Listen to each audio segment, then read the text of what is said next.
कराची के ताजरों की वज़ीर-ए-आज़म को बानिया पीटीआई से हाथ मिलाने की तजवीज़। वज़ीर-ए-आज़म की ताजरों से मुलाकात में मारूफ बिजनेसमैन आरिफ हबीब ने कहा, आपने IMF से हाथ मिलाया तो बिजनेसमैन में तेजी आई है। चाहते हैं कि आप हाथ डियाला के बासियों से मिलाएं, भारत समेत पड़ोसियों से भी हाथ मिलाएं, ये आप ही कर सकते हैं। वज़ीर-ए-आज़म ने कहा, जिन मसाइल पर फौरी एक्शन लेना है ज़रूर लेंगे।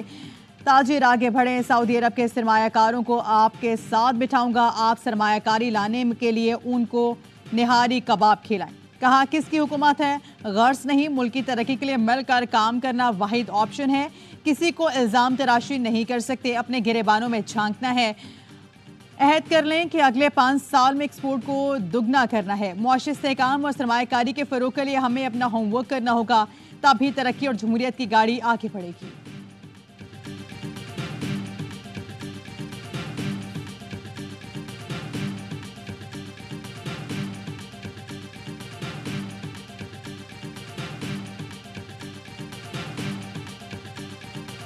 ये आपने सिफारिश, आप कह रहे हैं आपने चीफ ऑफ आर्मी स्टाफ को भी दी थी, तो उनका क्या रद्द अमल था? जब शुरू में मिले थे तो उस वक्त हमने कहा था कि ये पॉलिटिकल पोलराइजेशन जो है कि ये हमारे बिजनेसेस के लिए जो है अच्छा है। तो उनका ये ख्याल था कि नहीं, तमाम पॉलिटिकल फोर्सेस तो एक तरफ है, एक ही सिर्फ अलग है ना। लोगों के दिलों की बात वज़ीर-ए-आज़म तक पहुंचाई। आर्मी चीफ से भी कहा था, उन्होंने जवाब दिया, तमाम जमातों को एक समत है, एक जमात दूसरी तरफ है। बिजनेसमैन आरिफ हबीब की प्रोग्राम खबर में गुफ्तगू। कहा, बानिया पीटीआई वज़ीर-ए-आज़म थे तो उन्हें आसिफ अली जरदारी को फ़ोन करने का मशवरा दिया था। शहबाज शरीफ की वालिदा के इंतकाल पर ताज़ियत के लिए भी कहा था। बानिया पीटीआई ने कहा, वो बात ना करें जो मैं नहीं कर सकता। बानिया पीटीआई को कहा था कि आप भारत में मशहूर हैं, बात कर सकते हैं, भारत के साथ नफरतें करके हमने अब तक क्या हासिल किया। बानिया पीटीआई के लिए भी पैगाम है, मुल्क की खातिर ज़ाती मामलात को पसे पुश डालें।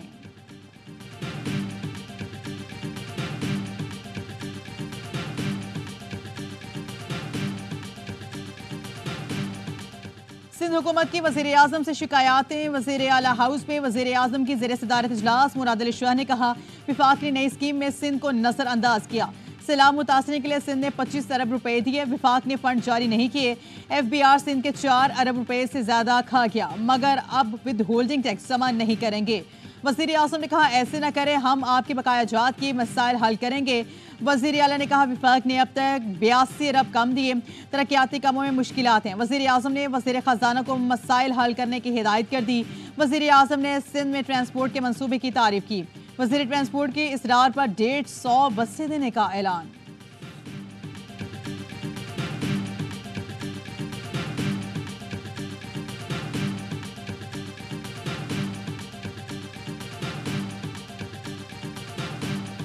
वज़ारत उज़्मा का मनसब संभालने के बाद शहबाज शरीफ का पहला दौरे कराची। मज़ार कायद पर हाजिरी दी, फूल रखे और फातह खानी की। शहबाज शरीफ ने मज़ार कायद पर नौजवानों से मुल्क की खदमत करने का भी हल्फ लिया। गवर्नर सिंध कामरान डिसूरी ने वज़ीर-ए-आज़म से मुलाकात की, जिसमें सूबाई उमूर समेत अमन व अमान, तरक्याती मंसूबों और मसाइल पर तबादला ख्याल किया।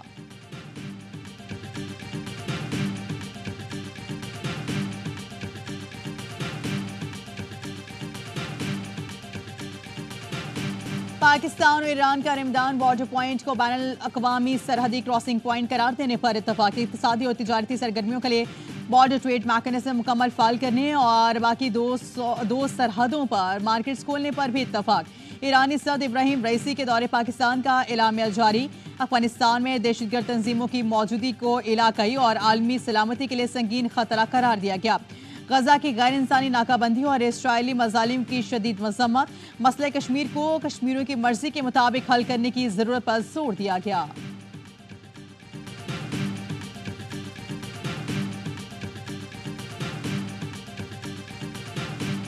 खान साहब और पार्टी जिसको भी रिकमेंड करती है, ये लोग वैसे ही इसको मुतनाज़ा बना रहे हैं, इख्तिलाफात बना रहे हैं। हामिद रजा मेरे भाई है, उनके साथ मेरे क्या इख्तिलाफात हो सकते हैं। जिसे बानिया पीटीआई नामजद करें वही चेयरमैन PAC होगा। शेर अफजल मरवत का कहना है कि मामला मुतनाज़ा बनाया जा रहा है। तनाज़ा दिखाकर किसी तीसरे बंदे का नाम खुरफाल निकालने की कोशिश हो रही है। शेर अफजल मरवत की ख्वाजा आसिफ से मुलाकात। सहाफ़ी ने सवाल किया, अब आप ही AC चेयरमैन के लिए नून लीगी उम्मीदवार होंगे? जवाब दिया, ऐसे सवाल करके मुझे इश्तियाल दिलाना चाहते हो? ख्वाजा आसिफ से मुलाकात होती रहती है, दुनिया चेयरमैन PAC पर खत्म नहीं। सुन्नी इत्तेहाद काउंसिल का हामिद रजा को चेयरमैन नामजद करने का फैसला। पार्टी क़यादत को मुशावरत मुकम्मल।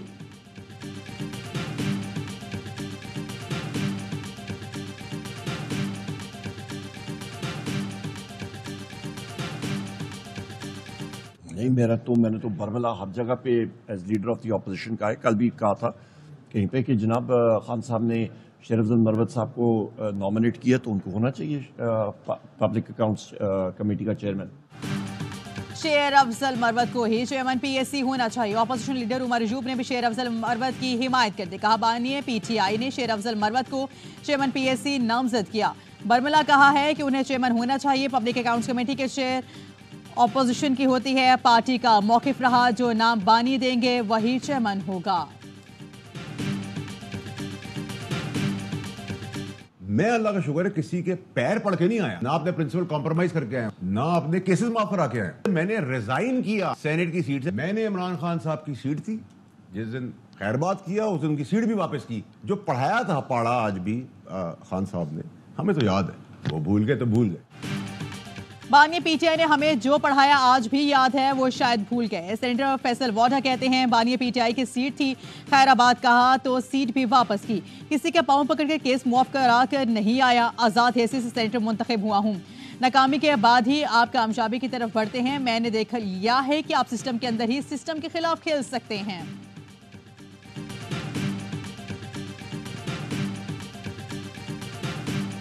प्रोक्योरमेंट में जो पीछे इशू आया है, वीट इंपोर्ट हुई है, वो हुई है केयर टेकर के टाइम पे। किस तरह उसको कहा गया कि ये हमारे पास शॉर्टेज आ रही है, जो कि मेरे ख्याल में शॉर्टेज नहीं थी। प्राइम मिनिस्टर साहब ने इंक्वायरी का ऑर्डर कर दिया है। निगरान दौरे हुकूमत में गंदुम दरामद की इंक्वायरी का हुक्म। वजीर खुराक राना तनवीर हुसैन कहते हैं किल्लत का बहाना बनाकर निगरान दौर में गंदुम दरामद की गई थी।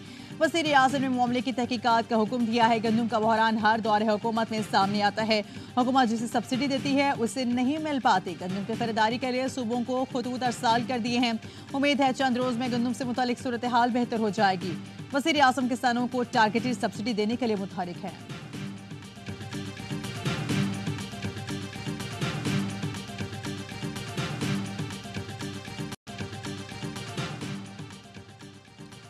कराची वाले डकैतों से परेशान हैं। वज़ीर आज़म कराची को वक्त नून लीग सिंध की क़यादत का वज़ीर आज़म से मुतालिबा। मुलाकात में लीगी रहनुमा जाम करम अली ने कहा कि शहरी और ताजिर डकैतियों से परेशान हैं। खेलदास बोले कश्मीर और सिखर में हालात खराब हैं, इक़दाम की ज़रूरत है। सूबाई वज़ीर सेहत सईद गनी ने कहा अमन अमान सूबाई मामला है, हम जिम्मेदार हैं, हम ही ठीक करेंगे। तनकीद करना सियासी जमातों का हक है, मगर तासुर देना दुरुस्त नहीं कि सिंध हुकूमत कुछ नहीं कर रही। एमकेएम दौर में भी सूबे के हालात चुटकियों में ठीक नहीं हो गए थे।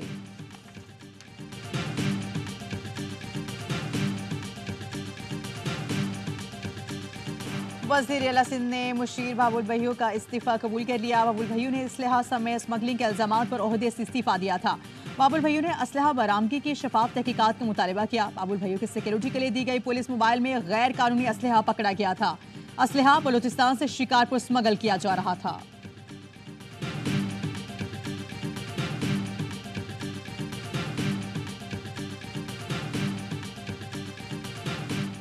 घोटकी में मकवी पुलिस एहलकारों की सरकारी असलहा समेत बाजियाबी। वज़ीर दाखिला सिंध के एसएसपी घोटकी और उनकी टीम को कामयाब ऑपरेशन पर शाबाश।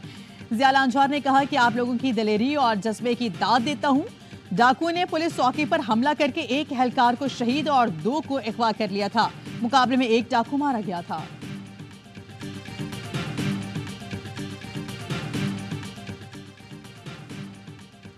कराची में पुलिस ऑफिसर के बेटे ने जज का बेटा कत्ल कर दिया। डिफेंस में अली के कत्ल की तहकीकात मुकम्मल। तफ्तीशी ऑफिसर ने रिपोर्ट आला अफसरान को भिजवा दी। एसएसपी नजीर मीर के बेटे दानियाल ने 8 फरवरी को अपने दोस्त को घर बुलाया। घर में उसका दोस्त अली और भाई भी मौजूद थे। दानियाल ने अपने दोस्त के लिए बर्गर ऑर्डर किया जो अली ने खा लिया। दानियाल आपे से बाहर हुआ और गार्ड की राइफल से फायरिंग कर दी।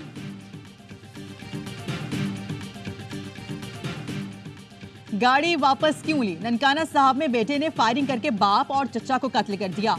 पुलिस का कहना है कि मुलजिम जैन ने कार सवार बाप साजिद कमर एडवोकेट और चचा मोहम्मद वकास को रोककर फायरिंग की। वारदात के बाद मुलजिम गाड़ी भी साथ ले गया। एडवोकेट साजिद ने 2 दिन पहले बेटे से जबरदस्ती गाड़ी वापस ली थी।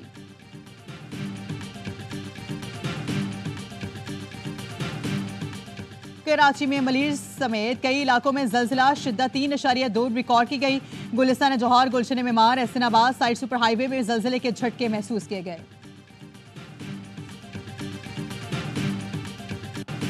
गवर्नर सिंध की तकर्रुरी के लिए एमक्यूएम पाकिस्तान की हिकमत अमली में तब्दीली। जराये के कहना है कि एमक्यूएम की जानिब से अगले गवर्नर सिंध के लिए फिरोग नसीम मजबूत उम्मीदवार।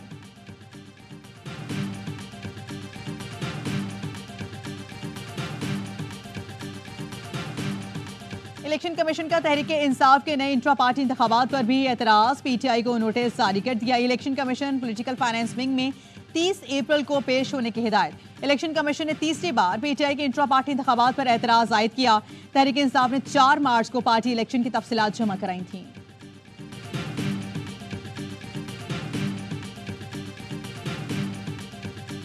साबिक वफाकी वजीर फवाद चौधरी को 9 मई के अहम मुकदमात में शामिल तफ्तीश करने का फैसला कर लिया गया। पुलिस हुक्काम के मुताबिक गिरफ्तार मुल्जिमान के बयान की रोशनी में फवाद चौधरी को शामिल तफ्तीश किया जाएगा। मुल्जिमान के बयान में फवाद चौधरी के मुलविस होने के शवाहिद मिले। फवाद चौधरी ने तमाम मुकदमात में पूरी जमानत करार रखी है।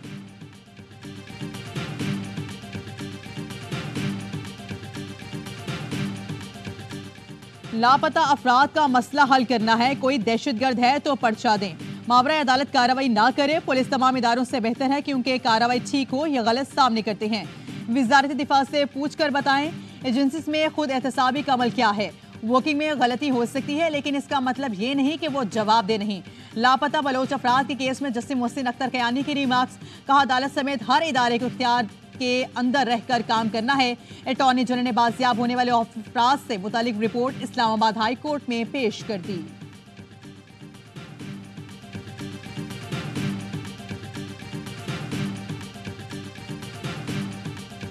फौजी अदालतों में सिविलियंस का ट्रायल कलअदम करार देने के खिलाफ अपीलों पर समाअत। सुप्रीम कोर्ट के 6 रुकनी बेंच ने लार्जर बेंच के लिए मामला जजेस कमेटी को भेज दिया। 9 रुकनी या इससे बड़े लार्जर बेंच के लिए दायर दरख्वास्तें मंजूर। सिविलियंस के मिलिट्री ट्रायल में कौन सा तरीकेकार अपनाया गया, अदालत ने फैसलों की नकूल तलब कर ली। दौरान समाअत जस्टिस मुसर्रत हलाली ने कहा मौजूदा बेंच का फैसला 3-3 के तनासुब से हुआ तो क्या होगा। वकील अहमद हुसैन ने कहा फिर दरख्वास्तें खाली तस्वीर होंगी। और जस्टिस मोहसिन अली मसर बोले इस नुक्ते की बुनियाद पर लार्जर बेंच का मुतालिबा किया जा सकता है। अटॉर्नी जनरल के बयान को रिकॉर्ड का हिस्सा बना दिया गया।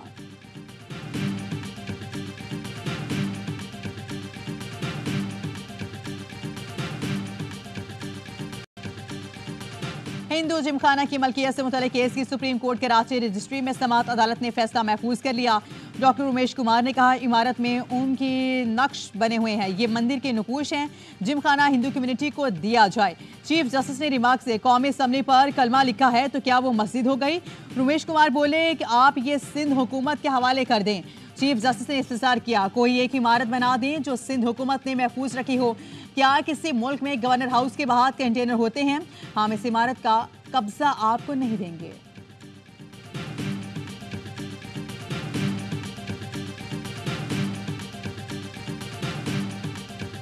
दहशतगर्द इसराइल बेलगाम बमबारी से मजीद 79 फलस्तीनियों को शहीद कर दिया। रफा खान यूनिस में कैंप्स को निशाना बनाया। शहीद फलस्तीनियों की तादाद 34,262 हो गई। बड़ी तादाद बच्चों की है। सेहूनी फोर्सेस ने 7 अक्टूबर के बाद 8,000 बेगुनाह फलस्तीनियों को अगवा किया है। एमनेस्टी इंटरनेशनल का कहना है कि इसराइल फौजी अमेरिकी हथियारों से गजा में जंगी जराइम कर रही है।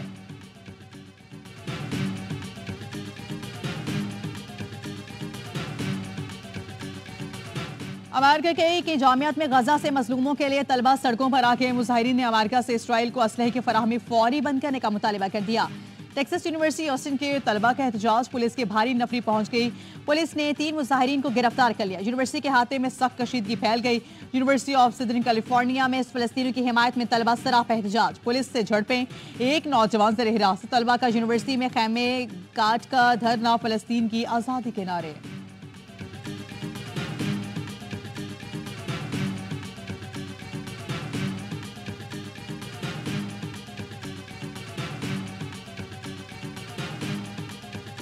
अमेरिकी सदर ने इसराइल, यूक्रेन और ताइवान के लिए अमदादी पैकेज के बिल पर दस्तखत कर दिए।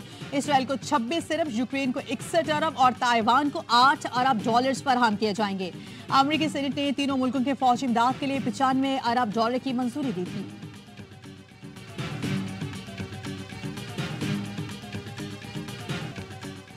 पाकिस्तान और न्यूजीलैंड के दरमियान चौथा T20 आज लाहौर में खेला जाएगा। इंजरीज के सबब मोहम्मद रिजवान और इरफान खान को आखिरी 2 मैचेस में आराम दिया जाएगा।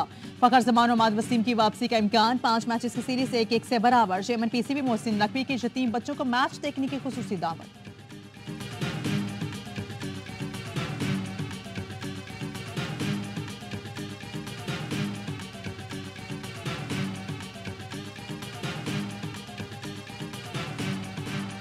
किसी की बातों में आकर अपनी हिकमत अमली तब्दील नहीं करता। हार जीत खेल का हिस्सा है। कोशिश करते हैं टीम के लिए जो सबसे बेहतर हो वो करें। कप्तान बाबर आजम की प्रेस कॉन्फ्रेंस। कहा मोहम्मद रिजवान फाइटर हैं, आयरलैंड के खिलाफ सीरीज तक फिट हो जाएंगे। वर्ल्ड कप करीब है। कोशिश यही है कि हर खिलाड़ी तैयार हो। तमाम खिलाड़ियों को एतमाद में लेकर फैसले किए जा रहे हैं।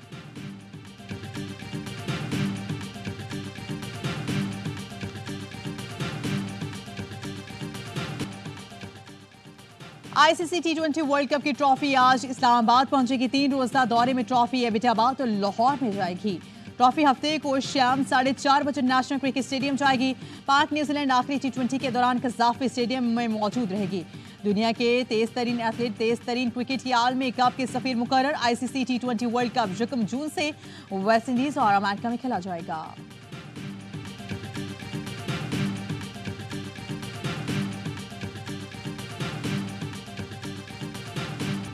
चाय कैसी है कि अब लोग पूछते हैं थप्पड़ कैसा था। भारतीय फाइटर को चंद सेकंड में ढेर करने वाले पाकिस्तानी फाइटर शाहजेब रिंद की आवाई न्यूज से खुसूसी गुफ्तगू। कहा मैच जीतने के बाद पाकिस्तान और भारत का झंडा अमन का पैगाम देने के लिए उठाया। सलमान खान पहले भी मेरी फाइट देख चुके हैं, इसलिए उन्होंने कहा तुम हर किसी को 20 सेकंड में नॉकआउट कर देते हो। शाहजेब रिंद के वजीर आला बलोचिस्तान से मुलाकात। सरफराज भुट्टी का भारत के खिलाफ जीत पर शाहजेब को मुलाजमत और 20 लाख रुपए देने का ऐलान। बोले शाहजेब रिंद की तरबियत और सफर के अखराजात हुकूमत बलोचिस्तान अदा करेगी।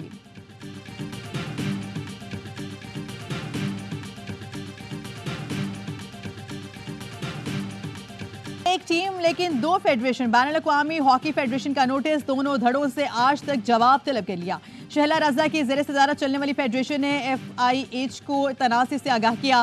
दूसरी फेडरेशन के सेक्रेटरी राना माजिद कहते हैं आज तक तमाम शवाहिद FIH के सामने रख देंगे।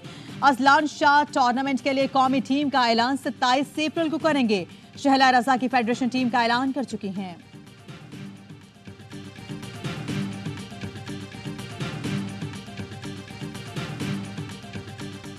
और ई स्पोर्ट्स के शौकीन हो जाएं तैयार। Games Galaxy e sports festival आज और कल लाहौर में खेला जाएगा।